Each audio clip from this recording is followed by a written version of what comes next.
All right, so we've walked our perimeter, and basically we found that the majority of the deficiencies are really in the field from what you guys could already tell.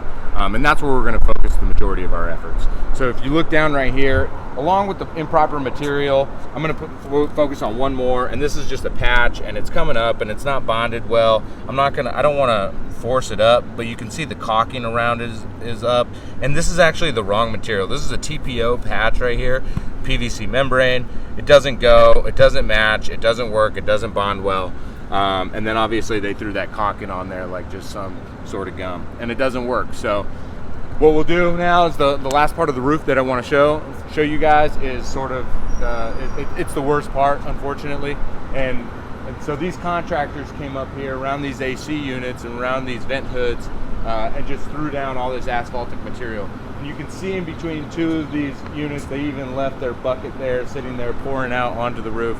If you had a lower parapet wall and you had a serious windstorm, that's a real problem, and it's a definite threat of being a flying hazard as well. So not only do you have improper materials that are degrading your roofing system, you now have the liability of a hazard, a flying hazard that could potentially harm someone or their personal property.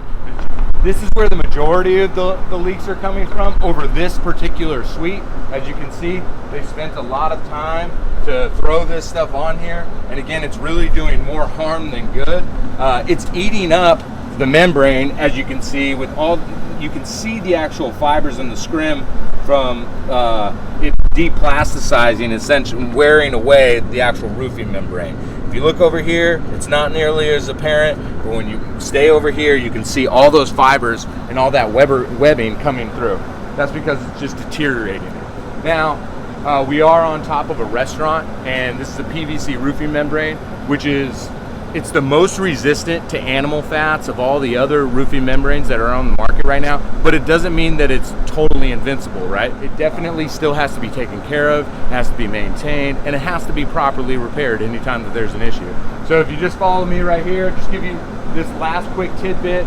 This is where they're experiencing most of their leaks, and you can imagine the type of time that it would take to really find where this issue is coming from, because it could be from a number of places. So we do have a recommended course of action that isn't a re-roof, and we're going to present that to ownership to see what they want to do and make sure that that's within their limits. And I think that it's a good solution to be able to go ahead and take care of this once and for all, stop the leaks for their tenants, get them watertight, and it'll also be a cost-effective option.